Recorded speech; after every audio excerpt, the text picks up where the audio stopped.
Educational institutions. The beginning of education. In early society, there is no separate social institution called education.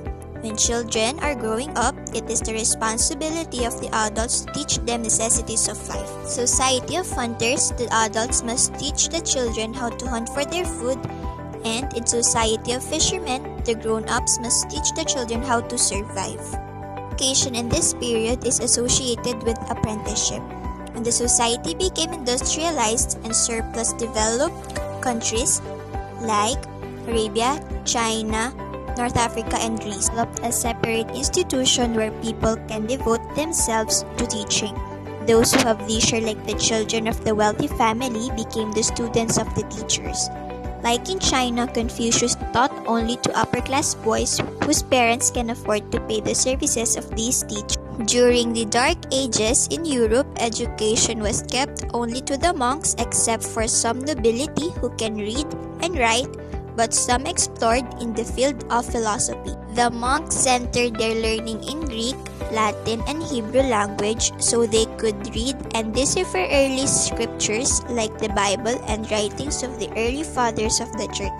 After the Dark Ages, industrialization again flourished.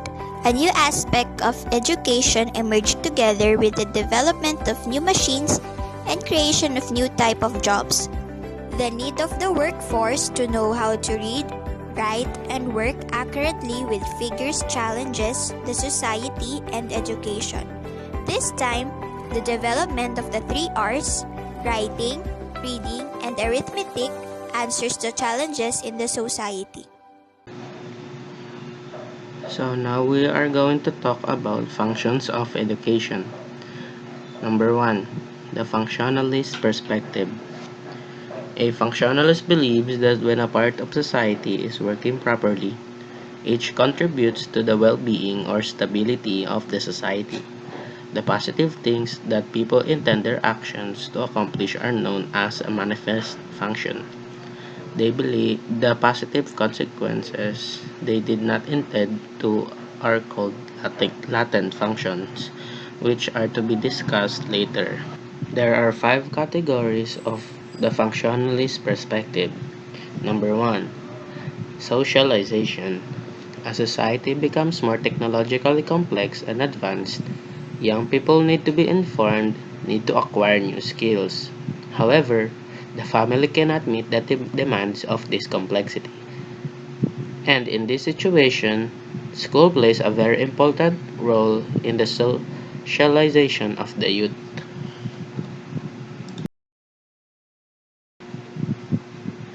Number 2. Cultural innovation. School transmit cultural values and norms. Example, civic classes in the Philippines. A subject like NSTP or the National Service Training Program is integrated in the curriculum of the students in the college level. This is to encourage the students to do community service and researches. In some universities, they include in their curriculum community immersion to rural areas. Number 3. Social placement. Formal education helps young people to assume culturally approved status and perform roles that contribute to the ongoing life in society.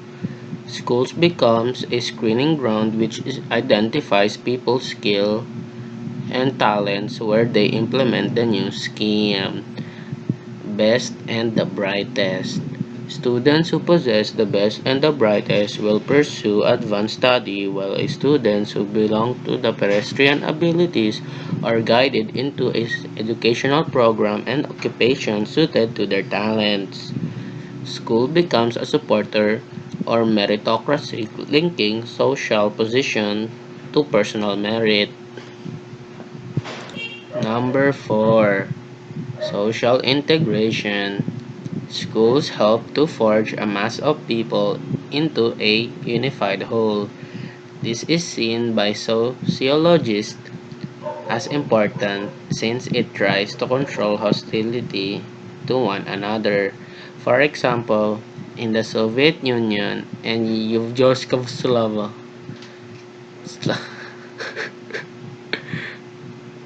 Yugoslavia, citizens rely on the school to tie their desperate people together.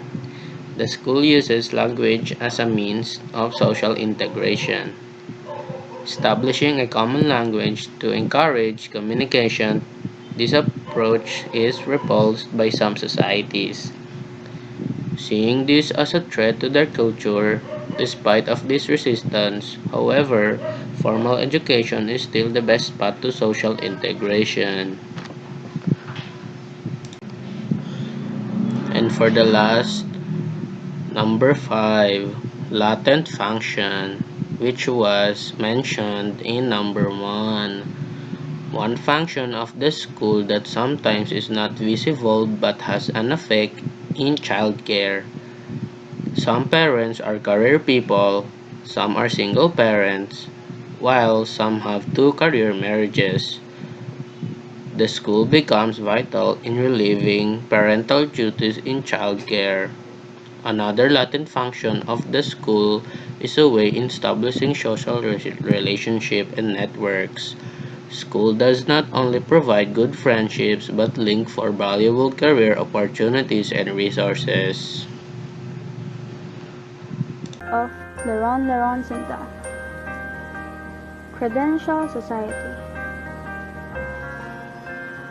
A society requiring a person to have a particular diploma or degree as a condition for employment. According to Randall Collins, 1979, Credential Society, a diploma and degree is an evidence for a person to prove that he or she can perform some specialized occupational role. It is a society where people give more importance to degree rather than the skills and talent of a person. It was developed by Howard Becker and is most associated with the sociology of deviance. It is applied to education in relation to teachers applying labels on their pupils in terms of their ability, potential, or behavior. These labels can be positive or negative and can result in a self-fulfilling prophecy. Labeling is seen as an internal factor that could explain different achievement in schools by class, ethnicity, or gender. Next is ability grouping. Ability grouping increases students' achievement by allowing teachers to focus on instruction. Proponents say, teaching a group of like-ability students allows teachers to adjust the pace of instruction to students' needs.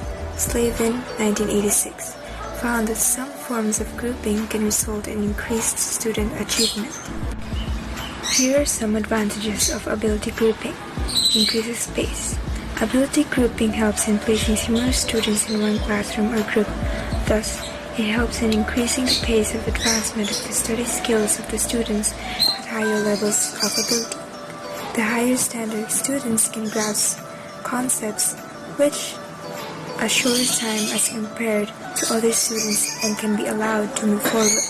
Otherwise, in a heterogeneous classroom, the better students will have to wait for the others to understand a particular topic, as a result, losing time and decreasing the pace of their growth and development.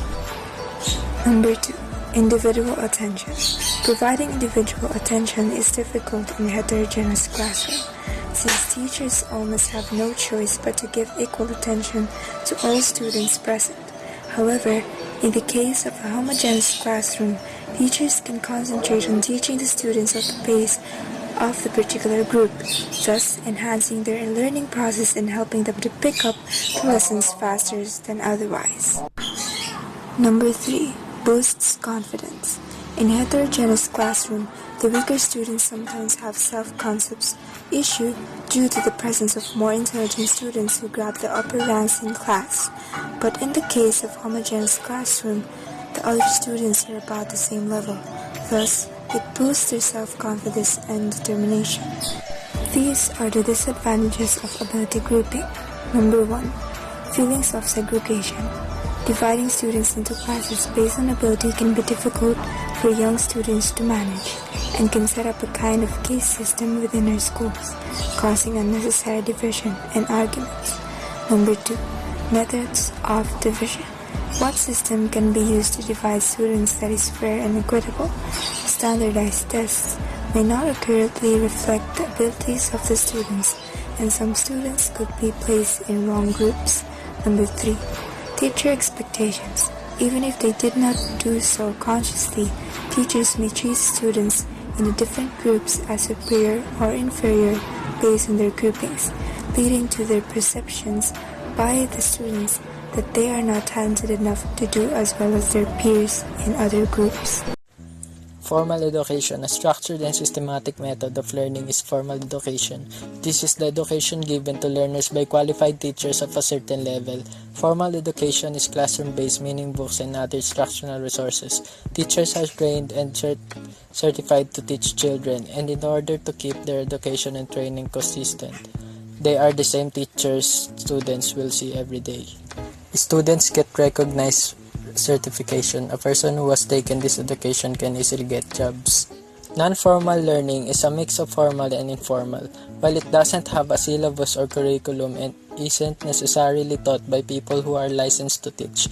Examples of non-formal learning are organizations like the Boy or Girl Scouts, non-credit adult education courses, seminars, and conferences. This form of education is offered at home. Guidance is given to people. Distance learning programs and computer-based teaching may also be used in this type of education.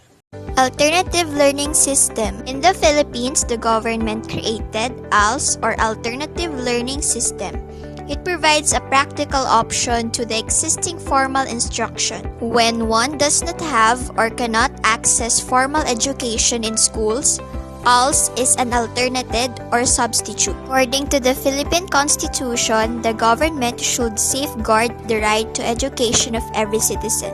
The Republic Act 9155 stipulates the establishment of the Alternative Learning System or ALS to provide out-of-school children, youth, and adults population with basic education.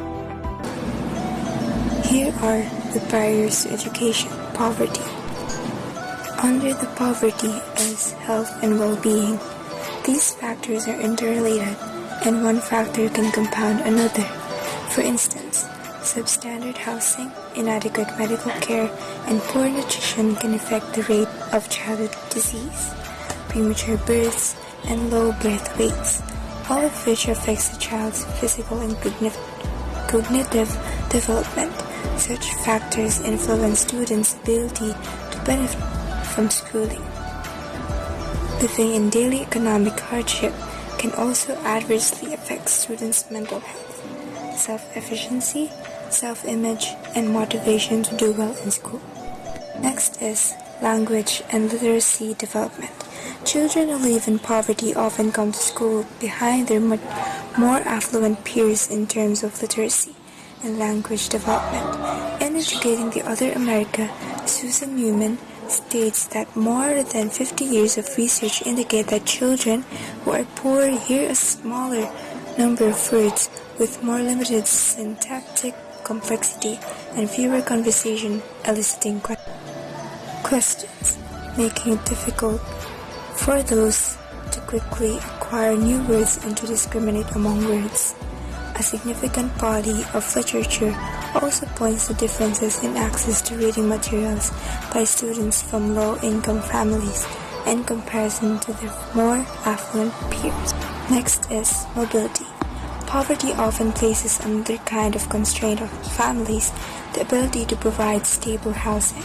Students often move from one location to another because their parents are in search of work or are dealing with other issues that require them to move. Frequent moves almost always have a negative academic and social impact on students. Next is gender inequality. In educational institutions, gender inequality has been experienced. Girls have been discriminated against in terms of various aspects as compared to their male counterparts. Gender inequality in education is regarded as the major impediment within the course of overall progressions of the system of education. Next is physical infrastructure. Core school infrastructure is said to be one of the main factors impacting academic performance. There is strong evidence that high-quality infrastructure betters instructions and improves learners' academic performance and reduces job loss. Mother tongue-based multilingual education. One of the changes in basic education curriculum brought about by the new K-12 program is the introduction of MTB-MLE, specifically in kindergartens, grade 1, 2, and 3, to support the goal of every child a reader and a writer. MTB-MLE refers to the first language-first education, that is, schooling which begins in the mother tongue and transitions to additional language, particularly Filipino and English. This is meant to address the high functional illiteracy of Filipinos, where language plays a significant factor. Since the child's own language enables her or him to express him or herself easily, then there is no fear of making mistakes.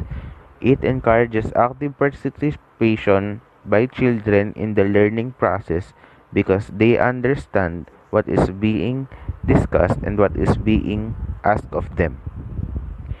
They can immediately use their mother tongue to construct and explain their world, articulate their thoughts and new concepts to what they already know.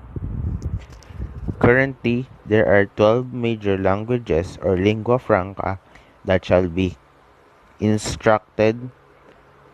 The major languages are Tagalog, Kapampangan, Pangasinense, Ilocos, Bicol, Cebuano, Hiligaynon, Waray, Tausug, Mindanaon, Maranao, and Chabacano.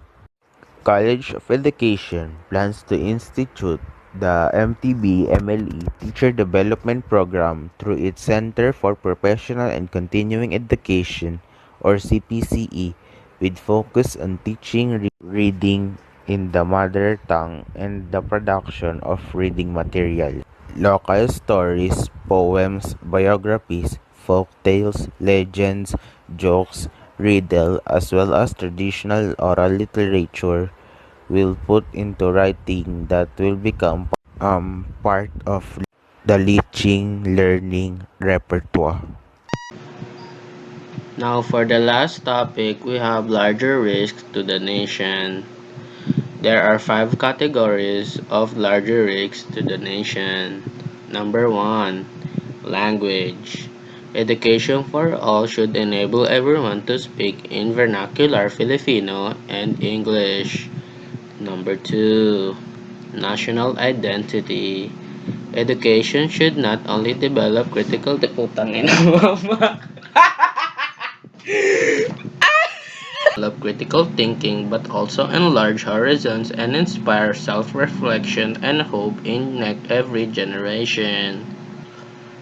Number 4. Cultural practices. Cultural values can be highly productive component of social capital, allowing communities and the whole country to efficiently restrain opportunism and resolve problems and of collective action such as individual refusal to serve the public good, etc. Now for the last number. Number 5. Individual freedom. Education for all is really about assuring the capacity to fully exercise freedom by all, says the Philippine Education for All (EFA) National Action Plan 2015.